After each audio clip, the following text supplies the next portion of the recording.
ویسے تو میرا تعلق ایک عام مگر باعزت اور متوسط گھرانے سے تھا، لیکن میرا اٹھنا بیٹھنا، چلنا پھرنا، پہننا اوڑھنا اور زندگی گزارنے کا انداز کافی حد تک ماڈرن اور شاہانہ قسم کا تھا۔ میں نے ہمیشہ یہ بات یقینی بنائی تھی کہ میری گھریلو غربت یا حالات کی کمی کبھی بھی میری شخصیت پر حاوی نہ ہو سکے۔ پچھلے 6 ماہ سے میں اس دفتر میں ملازمت کر رہی تھی اور اس سے قبل بھی ایک اچھی شہرت رکھنے والی فرم میں جاب کر چکی تھی۔ یہی وجہ تھی کہ میرے تعلیمی ریکارڈ کے ساتھ ساتھ میرا تجربہ بھی خاصا بہتر تھا۔ شاید اسی بنا پر آج جب سیٹھ الیاس نے مجھے اپنے آفس میں بلایا اور انٹرویو کے دوران میری فائل اور ڈاکومنٹس دیکھے تو اس نے ایک تنقیدی اور پرکھتی ہوئی نظر مجھ پر ڈالی، جیسے وہ سر سے پاؤں تک میرے وجود کو تول رہا ہو۔ میں ایک پر اعتماد اور مضبوط اعصاب والی لڑکی تھی، اس کے ہر سوال کا جواب نہایت اعتماد اور سنجیدگی کے ساتھ دے رہی تھی۔ جب انٹرویو کے آخر میں اس نے مسکرا کر میری فائل بند کی اور کہا کل سے آپ جوائن کر سکتی ہیں تو میں چونک گئی۔ یہ فیصلہ میرے لیے غیر متوقع تھا، کیونکہ میرے ذہن میں تو یہی تھا کہ وہ مکمل طور پر انٹرویو کرے گا، پھر چند دن سوچ بچار کے بعد مجھے کال پر آگاہ کرے گا کہ مجھے ملازمت ملی ہے یا نہیں۔ لیکن اس نے تو اچانک فیصلہ سنایا اور وہ لمحوں میں حیرت سے اس کی طرف دیکھنے لگی تو وہ ہنس پڑا اور نہایت ہلکے لہجے میں کہنے لگا، آپ مجھے یوں گھور کر مت دیکھیں، مجھے تو بہت جلد نظر لگ جاتی ہے۔ اس کے اس جملے پر میں لمحے بھر کو خیفت محسوس کرنے لگی۔ فوراً ٹیبل پر رکھی اپنی فائل اٹھائی اور بغیر کچھ کہے باہر نکل آئی۔ میری عمر اس وقت 25 سال تھی، جب سیٹھ الیاس کوئی 32 یا 33 سال کا نوجوان لگ رہا تھا۔ دفتر جوائن کرنے کے بعد مجھے اصل حقیقت کا اندازہ ہوا کہ وہ کتنا سخت مزاج، مغرور اور رعونت پسند انسان ہے۔ اپنے متحدوں سے وہ سیدھے منہ بات تک نہیں کرتا۔ اگر معمولی سی بات اس کے مزاج کے خلاف ہو جاتی یا کسی سے کوئی غلطی سرزد ہو جاتی تو وہ سب کے سامنے، مرد ہو یا عورت، ذلیل کرنے میں کوئی جھجک محسوس نہیں کرتا تھا۔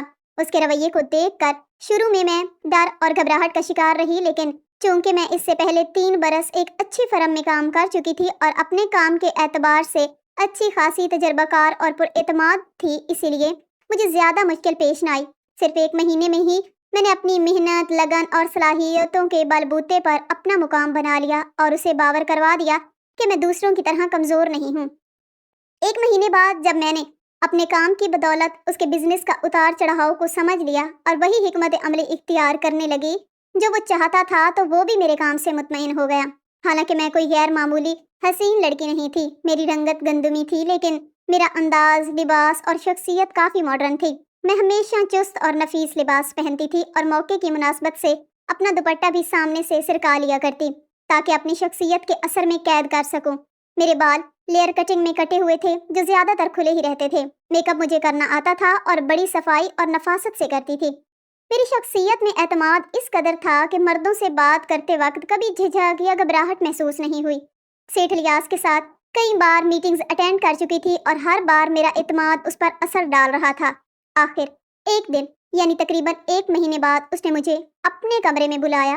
جیسے ہی میں اس کے آفس میں داخل ہوئی تو اس کے چہرے پر ایک دلکش اور معنی خیز مسکراہٹ موجود تھی۔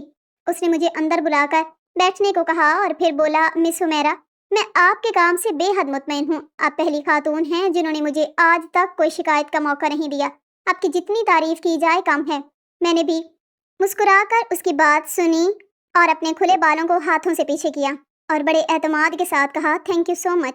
اب وہ آہستہ آہستہ میرے ساتھ بزنس سے ہٹ کر دوسری باتوں میں بھی دلچسپی لینے لگا تھا۔ اکثر وہ میٹنگ کے بعد مجھے ساحل سمندر لے جایا کرتا تھا۔ وہاں نرم ریت پر ننگے پاؤں چلتے ہوئے ہم دونوں گھنٹوں باتیں کرتے تھے۔ میں حیران رہ جاتی تھی کہ جتنا میں اسے بد دماغ، مغرور اور گھمنڈی سمجھتی تھی، حقیقت اس کے بالکل برعکس تھی۔ وہ تو ایک مختلف ہی طرز کا شخص نکلا، ایک ایسا شخص جس کے ساتھ وقت گزارنے کا پتہ ہی نہیں چلتا تھا۔ میں خود بھی نہیں جان سکی کہ کب اور کیسے میں اس کی محبت میں گرفتار ہو گئی۔ حالانکہ میں ایسی لڑکی نہیں تھی جو عام طور پر محبت یا رومانس کے خواب دیکھتی ہیں اور حقیقت سے دور اپنی ہی ایک خیالی دنیا میں کھوئی رہتی ہیں۔ میں تو ہمیشہ حقیقت پسند، عملی سوچ رکھنے والی اور زمین سے جڑی ہوئی لڑکی تھی۔ میرا تعلق ایک متوسط گھرانے سے تھا، مگر میں نے اپنے حالات کے مطابق جینا سیکھ لیا تھا۔ اپنی محنت سے کمائے ہوئے پیسوں سے ایک اچھے علاقے میں فلیٹ کرائے پر لے لیا تھا، اپنے چھوٹے بہن بھائیوں کو انگلش میڈیم اسکول میں پڑھنے کے لیے بھیج دیا تھا اور آہستہ آہستہ میرا رہن سہن ایک ماڈرن فیملی جیسا ہو گیا۔ ہاں، البتہ میرے والدین نہایت سادہ اور پرانے خیالات کے مالک تھے۔ والد دل کے مریض تھے اور انہی کی بیماری کے باعث پہلی بار میں نے گھر سے قدم باہر نکالا اور نوکری تلاش کی۔ ورنہ ہمارے خاندانوں میں تو ہمیشہ یہی دستور رہا کہ لڑکی تعلیم مکمل کرے اور فوراً اس کی شادی کر دی جائے۔ میں اپنے خاندان کی پہلی لڑکی تھی جس نے شادی کی بعد جاب کو ترجیح دی تھی، کیونکہ میرے دل میں یہ عزم تھا کہ میں اپنے حالات کو بدل کر دکھاؤں گی اور اپنے بہن بھائیوں کا مستقبل بہتر بناؤں گی۔ آج جب میں اس مقام پر کھڑی تھی تو خاندان کے کئی لڑکے مجھ سے شادی کرنے کے خواہش رکھتے تھے، مگر میں ہمیشہ رشتے سے انکار کر دیتی۔ میری سوچ یہ تھی کہ جب میں خود 1 لاکھ سے زائد کما رہی ہوں تو جس سے شادی کروں اس کی تنخواہ بھی کم از کم 2-2.5 لاکھ سے کم نہ ہو۔ میں جانتی تھی کہ جس لگژری لائف کی میں عادی بن چکی ہوں، اس کے بعد کسی چھوٹی موٹی جاب کرنے والے شخص کے ساتھ میرا گزارا کبھی ممکن نہیں ہو سکتا۔ یہی وجہ تھی کہ سیٹھ الیاس کے ساتھ تعلقات بڑھانے میں میرے دل کے کسی نہ کسی کونے میں یہ خواہش بھی چھپی ہوئی تھی کہ اگر وہ واقعی میری محبت میں گرفتار ہو جائے تو میری زندگی اس کے ساتھ بڑی خوشحال اور پرسکون گزر سکتی ہے۔ وہ عام جاگیرداروں کی طرح سخت گیر یا عورت کو غلام سمجھنے والا نہیں تھا۔ اس کا زیادہ وقت شہر میں گزرتا تھا، وہ بھی جدید خیالات رکھتا تھا اور اپنی سوچ میں دوسروں سے الگ دکھائی دیتا تھا۔ اس لیے اگر وہ شادی کی بات کرتا تو میں سب سے پہلے اس کے رشتے کو ترجیح دیتی۔ یہی وجہ تھی کہ میں نے خود پر کوئی بندشیں نہیں لگائیں اور نہ ہی اسے کسی حد کا پابند کیا۔ وہ اکثر باتوں کے دوران میرا ہاتھ تھام لیتا، کبھی مجھے قریب کر لیتا اور میں بجائے برا ماننے کے مسکرا کر رہ جاتی۔ شاید اسی رویے نے اسے مزید حوصلہ دیا۔ یہی وجہ تھی کہ اس کی جسارتیں دن بدن بڑھنے لگی۔ پھر ایک دن میرے ساتھ وہ ہو گیا جو میں بالکل بھی نہیں چاہتی تھی۔ میرے ساتھ ایک ایسا واقعہ پیش آیا جس نے میری دنیا ہی بدل کر رکھ دی۔ ہوا کچھ یوں تھا کہ اس روز وہ مجھے میٹنگ کا بہانہ کر کے اپنے فارم ہاؤس لے گیا۔ میرا خیال تھا کہ ہم وہاں چند گھنٹے گزار کر شام تک واپس آ جائیں گے، لیکن وقت گزرتا گیا اور اندھیرا بڑھنے لگا۔ کوئی میٹنگ کے لوگ وہاں نہیں آئے تو میں نے حیرانگی سے اسے کہا کہ آپ نے ابھی تک اپنی میٹنگ کے ممبرز کو نہیں بلایا۔ اندھیرا گہرا ہوتا جا رہا ہے اور مجھے گھر جانا ہے۔ آپ تو جانتے ہیں کہ یہاں سے شہر کا راستہ کم از کم 2 گھنٹے کا ہے۔ میری بات سن کر وہ خاموشی سے مسکرانے لگا اور بڑے سکون سے کہنے لگا، یہاں کوئی میٹنگ نہیں ہے۔ یہ سن کر تو میں سکتے میں آ گئی۔ میں نے چونک کر کہا، کیا مطلب؟ پھر آپ مجھے یہاں کیوں لائے ہیں؟ وہ کہکا لگا کر بولا، بس تمہارے بغیر میرا وقت نہیں گزرتا۔ اس کی بات سن کر میرے چہرے پر ہلکی سی مسکراہٹ آ گئی اور میں نے کہا، اگر ایسا ہے تو پھر آپ میرے والدین سے میرا رشتہ مانگ لیں۔ میری بات سن کر وہ زور سے ہنسنے لگا اور بولا، میں جاگیردار ہوں اور تم ایک مڈل کلاس لڑکی ہو، ہمارا کوئی جوڑ نہیں ہے۔ اس کی یہ بات سن کر میرا دل جیسے بجھ گیا۔ میں تو ہمیشہ یہی سمجھتی تھی کہ وہ باقی جاگیرداروں کی طرح تنگ نظر اور فرسودہ سوچ کا مالک نہیں، مگر اس کے ایک جملے نے میرے سارے خواب چکنا چور کر دیے۔ اس نے ایک ہی لمحے میں مجھے میری اصل حقیقت یاد دلا دی۔ میں نے روندھی ہوئی آواز میں کہا، اچھا کیا آپ نے مجھے صاف صاف بتا دیا کہ میں جاگیردار کی بیوی نہیں بن سکتی؟ یہ کہہ کر میں نے اپنا پرس اٹھایا اور فارم ہاؤس کے چھوٹے سے کاٹیج کے دروازے کی طرف بڑھنے لگی جو 3 کمروں پر مشتمل تھا۔ ابھی میں ڈرائنگ روم سے باہر نکلنے ہی والی تھی کہ اس نے میرا ہاتھ پکڑا اور زور سے اپنی طرف کھینچ لیا۔ میں اس افتاد کے لیے بالکل تیار نہیں تھی، اسی لیے اس کے پہلو میں جا گری۔ وہ دھیمے لہجے میں کہنے لگا کہ ایسے کیسے جانے دوں تمہیں؟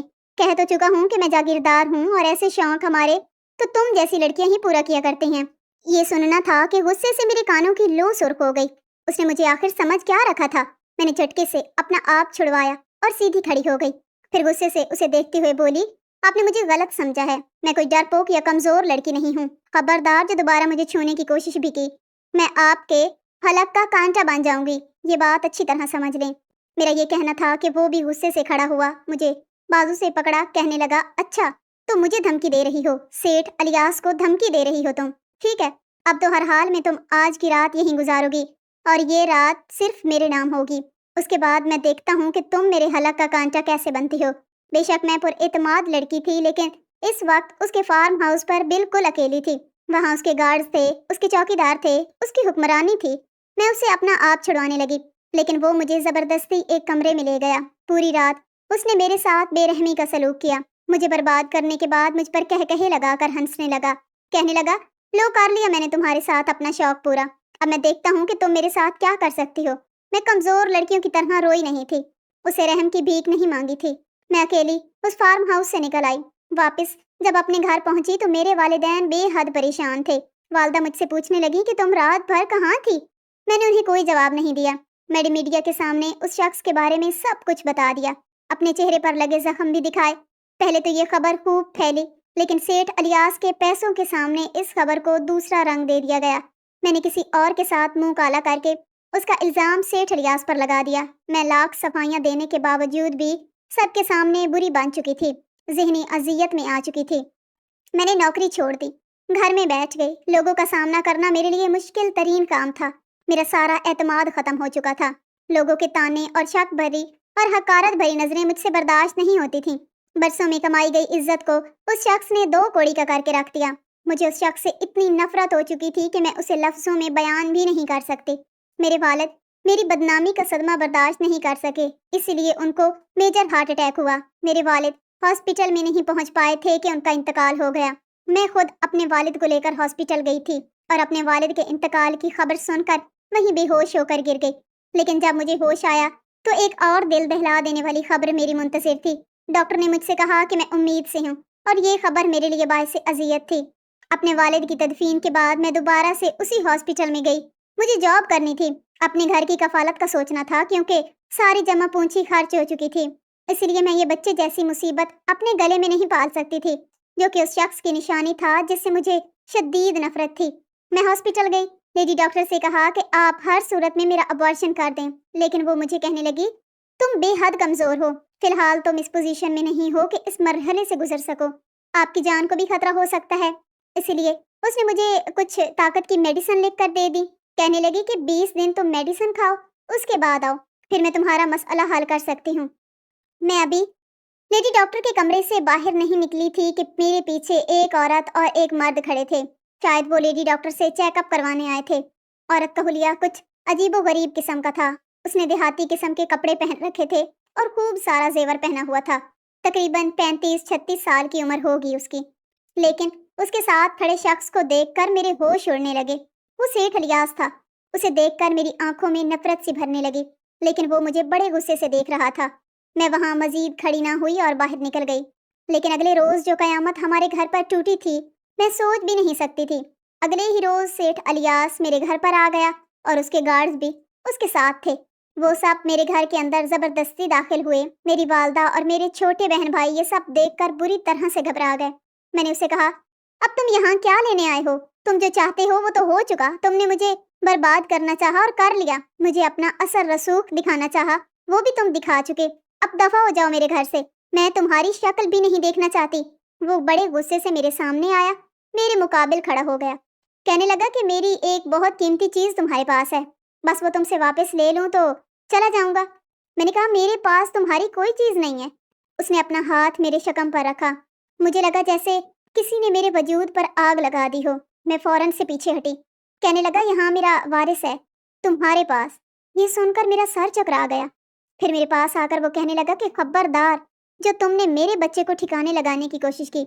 شاید وہ لیڈی ڈاکٹر سے میری ہونے والی باتیں سن چکا تھا۔ میں نے کہا کون سا تمہارا بچہ؟ میرے اندر تو کسی اور کی غلاظت ہے، یہی کہا تھا نا تم سے میڈیا کے سامنے۔ اب تم کیوں اس پر اپنا حق جمانے آئے ہو؟ وہ کہنے لگا کہ میری شادی کو 10 سال ہو گئے ہیں، میری خاندانی بیوی مجھے اولاد دینے سے قاصر ہے، بہت علاج کروائے مگر کوئی فائدہ نہیں ہوا۔ مجھے وارث چاہیے جو مجھے تم سے مل سکتا ہے، اسی لیے جب تک میرا بچہ تمہارے وجود میں ہے تمہیں اپنے پاس رکھنا میری مجبوری ہے۔ یہ کہہ کر وہ میرے قریب آیا۔ کہنے لگا تم شرافت سے میرے ساتھ جانا پسند کرو گی یا یہاں سے زبردستی اٹھا کے لے جاؤں؟ یہ سننا تھا کہ میرے اندر ہی اندر خوف پھیل گیا۔ میری والدہ رونے لگی، اس کے سامنے ہاتھ جوڑ کر کہنے لگی کہ خدا کے لیے میری بیٹی کا پیچھا چھوڑ دو۔ وہ کہنے لگا نہیں چھوڑ سکتا، حمیرہ میرے بچے کی ماں بننے والی ہے، میرا وارث ہے اس کے پاس، اور میں نے اسے آزاد چھوڑ دیا تو یہ میرے بچے کو نقصان پہنچا دے گی۔ میں نے کہا ہاں میں کروں گی ایسا، مجھے نفرت ہے تم سے اور تمہاری اس ناجائز وارث سے بھی۔ میرا یہ کہنا تھا کہ اس نے میرے منہ پر زور سے تھپڑ مارا۔ کہنے لگا میرے بچے کو کچھ مت کہنا، اپنی اولاد کی خاطر میں تمہیں جائز بیوی بھی بنانے کو تیار ہوں۔ پھر کہنے لگا قاضی کو میں اپنے ساتھ لایا ہوں۔ پھر اس نے اپنے گارڈ سے کہا کہ نیچے جاؤ، گاڑی میں جو مولانا صاحب بیٹھے ہیں انہیں اوپر لے آؤ، میں ابھی اسی وقت اس سے نکاح کروں گا۔ جیسے ہی وہ نکاح اوپر آیا اور نکاح شروع ہوا، میں نے نکاح سے انکار کر دیا۔ سیٹھ الیاس تو یوں تھا کہ غصے کے مارے مجھے جان سے مار ڈالے گا۔ میری ماں سے کہنے لگا کہ اگر تمہاری بیٹی نے شرافت سے مجھ سے نکاح نہیں کیا تو میں اسے زبردستی یہاں سے لے جاؤں گا اور تم لوگوں کی زندگی اجیرن بنا کے رکھ دوں گا۔ اسے سمجھاؤ یہ مجھ سے شرافت سے نکاح کر لے۔ اگر یہ بنا کوئی نخرہ کیے مجھ سے نکاح کر لیتی ہے تو تم لوگوں کی کفالت کی ذمہ داری میں لے لوں گا، کوئی تنگی نہیں آئے گی تم لوگوں کے پاس۔ میری والدہ میری منت کرنے لگی کہ وہ ہر حال میں تمہیں اپنے ساتھ لے جائے گا، بہتر ہے کہ تم ایک جائز رشتے کے ساتھ اس کے ساتھ جاؤ۔ ہم جیسی مڈل کلاس لڑکیاں ہمیشہ بے بسی اور مجبوری کے تحت خاموش ہو جاتی ہیں جب اپنے والدین کے جڑے ہوئے ہاتھ دیکھتی ہیں اور وہ سب کچھ کر جاتی ہیں جو کرنا نہیں چاہتی۔ میرا اور الیاس کا نکاح بھی میری بہت بڑی مجبوری تھا۔ نکاح کے بعد وہ مجھے اپنے ساتھ گاؤں میں اپنی حویلی میں لے آیا، جہاں اس کی پہلی بیوی بھی موجود تھی۔ وہ مجھے نفرت سے دیکھ رہی تھی۔ اس کے گھر میں ایک غیر ضروری چیز تھی، ایک غیر ضروری فرد۔ اہمیت تھی تو اس کی جو میرے وجود کے اندر پل رہا تھا، سیٹھ الیاس کا وارث۔ میری ساس نے مجھے ایک کشادہ سا کمرہ دیا جس میں ہر سہولت موجود تھی۔ میری خدمت کے لیے 2 ملازمائیں تھیں، لیکن مجھے کمرے سے باہر نکلنے کی اجازت نہیں تھی۔ میں کبھی بھی ایسے ماحول میں رہنے کی عادی نہیں تھی۔ میں نے ساری زندگی آزادی سے گزاری تھی، لیکن وہ دونوں ملازمہ عورتیں میرے پل پل کی خبر سیٹھ الیاس اور اس کی ماں کو دیتی تھیں۔ میرا جی چاہتا تھا کہ میں اس کے بچے کو اپنے تن سے جدا کر دوں، جس کی وجہ سے میں قید ہو چکی ہوں۔ میں یہاں سے بھاگ جانا چاہتی تھی۔ محل چاہے سونے کا ہی کیوں نہ بنا ہو، لیکن اگر اس میں قید کر کے رکھا جائے تو وہ بھی پنجرے سے کام نہیں لگتا۔ میرا یہاں دم گھٹنے لگا تھا۔ مجھے کھانے پینے کے لیے بہترین خوراک دی جاتی تھی اور زبردستی کھلائی جاتی تھی۔ ایک بار میں نے کھانا کھانے سے انکار کر دیا۔ ملازمہ میرے لیے کھانے کی ٹرے لے آئی۔ میں نے ٹرے اس کے ہاتھ سے پکڑ کر زور سے زمین پر پٹخ دی۔ سارا کھانا زمین پر گر گیا۔ کانچ کے برتن ٹوٹ چکے تھے۔ شور کی آواز سن کر میری ساس میرے کمرے میں آئی، کہنے لگی یہ کیا بدتمیزی ہے۔ میں نے کہا مجھے کھانا نہیں کھانا، مجھے کچھ بھی نہیں کھانا، اور نہ ہی مجھے یہاں رہنا ہے۔ خدا کے لیے مجھے آزاد کر دو، میں یہاں نہیں رہ سکتی، میرا دم گھٹتا ہے۔ وہ کہنے لگی کہ جب تک تم سیٹھ الیاس کے بچے کی ماں نہیں بن جاتی، یہاں سے تمہارا جانا ممکن ہی نہیں، اور بے فکر رہو، تم جیسی شہری آوارہ لڑکی کو ہم اپنے خاندان کی عزت کبھی بھی نہیں بنانا چاہیں گے۔ جیسے ہی تم بچے کو جنم دو گی تمہیں آزاد کر دیا جائے گا۔ میں یہاں رہنا چاہتی بھی نہیں تھی۔ مجھے اس بچے سے کوئی لگاؤ اور کوئی دلی وابستگی نہیں تھی، کیونکہ یہ میرے لیے محض ایک بوجھ تھا۔ میں نے کہا مجھے کچھ نہیں کھانا۔ میری سانس مجھے ڈانٹ ڈپٹ کرنے لگی کہ اگر تمہاری وجہ سے ہمارے بچے کو کوئی بھی نقصان ہوا تو تم نہیں جانتی کہ الیاس تمہارا کیا حشر کرے گا۔ لیکن میں نے ان کی کوئی بھی بات نہیں سنی۔ سیٹھ الیاس شہر میں تھا، بہت کم ہی گاؤں میں آتا تھا، لیکن جب اسے اس بات کی خبر ملی تو وہ رات کو شہر سے گاؤں پہنچ گیا۔ 6 گھنٹے کا سفر کر کے جب وہ گاؤں پہنچا تو بے حد غصے میں تھا۔ رات کے 2 بجے میرے کمرے کا دروازہ کھلا۔ میں اس وقت نیند میں تھی۔ بڑی زور سے کمرے کا دروازہ بند ہوا اور ایک دم سے کمرے کی تمام بتیاں روشن ہوئیں۔ میں نے آنکھیں کھول کر دیکھا تو سیٹھ الیاس بڑے غصے سے میری طرف بڑھا، کہنے لگا اٹھ کر بیٹھو، کیا تماشا پکڑ رکھا ہے تم نے؟ میں اٹھ کر بیٹھ گئی، لیکن سوچ چکی تھی کہ آج اس شخص کے سامنے ہار نہیں مانوں گی۔ جیسے ہی میں اٹھ کر بیٹھی وہ میرے بیڈ پر میرے سامنے بیٹھ گیا۔ کہنے لگا صبح سے تم نے کچھ نہیں کھایا، کیا تماشا بنا رکھا ہے تم نے؟ کھا کیوں نہیں رہی؟ وہ غصے سے پھنکار کر رہا تھا۔ میں نے کہا مجھے اس قید خانے میں نہیں رہنا۔ میرا یہ کہنا تھا کہ اس نے ایک زناٹے دار تھپڑ رسید کرتے ہوئے مجھے بازو سے پکڑا اور میرا بازو زور سے دبوچنے لگا۔ اس کی سخت گرفت پر میں تل ملا کر رہ گئی۔ میں نے کہا تم انسان ہو یا جانور؟ چھوڑو میرا ہاتھ۔ کہنے لگا اگر تم نے میری بات سے اختلاف کیا تو تم اچھی طرح جانتی ہو کہ مجھے انسان سے جانور بننے میں زیادہ دیر نہیں لگتی۔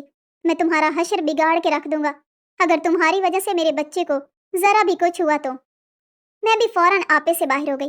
میں نے کہا میں اپنے آپ کو ختم کر لوں گی۔ تم نے مجھ پر ہاتھ اٹھایا تو اٹھایا کیسے؟ اب تم دیکھنا، نہ صرف میں اپنے آپ کو بلکہ تمہارے اس وارث کو بھی کیسے لے ڈوبوں گی۔ میرا یہ کہنا تھا کہ اس کا رنگ ایک دم زرد پڑ گیا۔ میں فوراً بیڈ سے کھڑی ہوئی اور سامنے ڈریسنگ پر پڑے کانچ کے گلدان کو اٹھایا اور دیوار پر مار کر آدھا توڑ دیا۔ اس کا ٹوٹا ہوا ترچھا حصہ میرے ہاتھ میں تھا، جسے میں نے اپنے پیٹ کی جانب بڑھا دیا۔ غصہ میرے دماغ پر حاوی ہو چکا تھا۔ یہ دیکھنا تھا کہ وہ فوراً میری طرف لپکا اور کہنے لگا کہ دیکھو ایسا کچھ مت کرنا۔ اس وقت وہ بہت خوفزدہ تھا۔ میں اسے تھوڑے فاصلے پر کھڑی تھی۔ اگر وہ میری جانب بڑھتا تو شاید میں اگلا قدم اٹھانے میں زیادہ دیر نہ لگاتی۔ میں نے الیاس سے کہا کہ اگر تم نے ایک قدم بھی آگے بڑھایا تو اس کا انجام تم اچھے سے جانتے ہو۔ یہ سن کر اس کے بڑھتے ہوئے قدم فوراً رک گئے۔ کہنے لگا کہ حمیرہ تم جو چاہتی ہو میں کروں گا، لیکن پلیز اس کانچ کو خود سے پیچھے کرو۔ پہلی بار میں نے اس کے چہرے پر خوف دیکھا تھا، اس کی آنکھوں میں آنسو دیکھے تھے۔ اولاد انسان کو کیسے مجبور کرتی ہے یہ میں نے سیٹھ الیاس کی آنکھوں میں دیکھ رہی تھی۔ میں نے کہا مجھے مزید یہاں نہیں رہنا، مجھے شہر جانا ہے۔ کہنے لگا ٹھیک ہے، اگر تم مجھ سے وعدہ کرو گی کہ تم اپنا خیال رکھو گی تو میں تمہیں شہر لے جاؤں گا، تم میرے بچے کو کوئی بھی نقصان نہیں پہنچاؤ گی۔ خیر، میں نے اس سے وعدہ کر لیا اور وہ خاموشی سے مجھے شہر لے آیا۔ یوں میں اس کے ساتھ شہر کے بڑے سے بنگلے میں رہنے لگی اور وہاں مجھ پر کوئی بھی پابندی نہیں عائد کی گئی تھی۔ پھر جیسے جیسے وقت گزرنے لگا، سیٹھ الیاس میرا بہت زیادہ خیال رکھتا، روز مجھ سے پوچھتا کہ میں نے کھانا ٹھیک سے کھایا ہے یا نہیں، لیکن میں جانتی تھی کہ یہ ساری باتیں بچے کی پیدائش تک محدود ہیں۔ بہرحال میں بھی اس کے ساتھ رہنا نہیں چاہتی تھی۔ وقت گزرنے لگا، 9 ماہ کا عرصہ گزر چکا تھا۔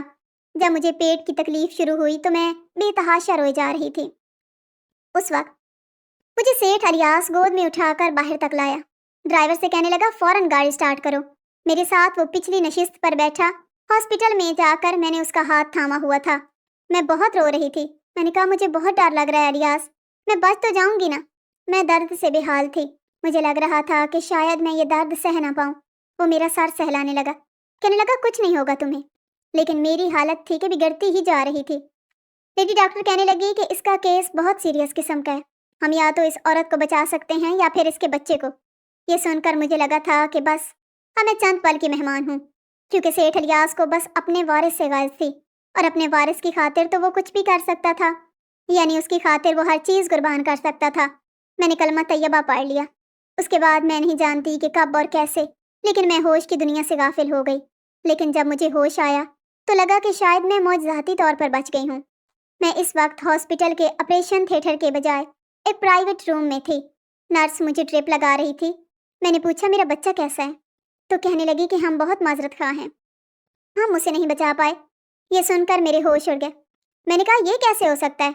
کہنے لگی کہ آپ کے شوہر سے پوچھا تھا کہ ہم بچے کو بچائیں یا اس کی ماں کو، تو اس نے کہا کہ آپ میری بیوی کو بچا لیں، اسے کچھ نہیں ہونا چاہیے۔ یہ سن کر مجھے حیرت کا بہت شدید جھٹکا لگا تھا۔ بھلا یہ کیسے ممکن ہو سکتا تھا کہ اس شخص نے تو مجھے اپنے وارث کی خاطر اپنایا تھا، پھر وہ کیسے اپنے بچے سے دستبردار ہو سکتا تھا؟ خیر، ابھی بھی میں اسی تجسس میں تھی کہ کچھ ہی دیر بعد سیٹھ الیاس میرے کمرے میں داخل ہوا۔ آنکھیں سرخ اور نم تھیں، چہرے پر سنجیدگی تھی، جیسے بہت ضبط سے گزر رہا ہو۔ مجھے اس بچے سے ذرا بھی لگاؤ نہیں تھا، لیکن کتنے ماہ تک وہ میرے وجود کا حصہ رہا۔ کیسے ممکن تھا کہ میری آنکھوں سے آنسو نہ بہتے؟ میری آنکھوں سے آنسو بہہ کر تکیا بھگونے لگے تھے۔ لیکن جب سیٹھ الیاس بالکل ٹوٹ چکا تھا، وہ میرے پاس آیا اور اپنے دونوں ہاتھوں سے میرے آنسو صاف کرتے ہوئے میرا سر سہلانے لگا، جیسے وہ مجھے تسلی دے رہا ہو کہ رو مت۔ پہلی بار ایسا ہوا تھا میں نے اس کے ہاتھوں کو جھٹکا نہیں تھا۔ میں نے ٹوٹے دل کے ساتھ کہا کہ تم نے مجھے کیوں بچایا؟ تمہارا وارث تو تمہیں مل رہا تھا، تم نے اپنے وارث کی خاطر مجھ جیسی ایک مڈل کلاس لڑکی کو برداشت کیا، پھر آخر میرا کیا کرنا تھا تم نے؟ میری بات سن کر وہ کہنے لگا کہ نہیں عمیرہ، تمہارا کوئی قصور نہیں جو میں تمہیں سزا پر سزا دیتا رہتا۔ دراصل یہ سب میرے ظلم کی ہی سزا ہے جو مجھے ملی ہے۔ یہ کہہ کر وہ اپنے دونوں ہاتھ میرے سامنے جوڑتے ہوئے سسکیاں لے لے کر رونے لگا اور بار بار کہنے لگا کہ حمیرہ مجھے معاف کر دو، جبکہ میں نے اپنے لرزتے ہونٹوں سے کہا اگر تم واقعی معافی چاہتے ہو تو مجھے آزاد کر دو، میں تمہیں معاف کر دوں گی۔ میری یہ بات سن کر وہ اپنا رونا بھول گیا اور کچھ دیر تک مجھے دیکھتا رہا، پھر نفی میں سر ہلاتے ہوئے کہنے لگا کہ یہ ممکن نہیں ہے۔ میں نہیں جانتا کب اور کیسے، لیکن مجھے تم سے محبت ہو گئی ہے۔ تم میری بیوی ہو اور تمہیں میری بیوی ہونے کی حیثیت سے میرے ساتھ رہنا ہوگا۔ میں چاہتا ہوں کہ تم مجھے معاف کر دو۔ میں سب کے سامنے یہ اعتراف کرنے کو بھی تیار ہوں کہ میں نے تمہارے ساتھ ناانصافی کی، لیکن تمہیں دکھ دیا۔ میں اب سب کچھ مان لوں گا، بس تم میرے ساتھ رہو۔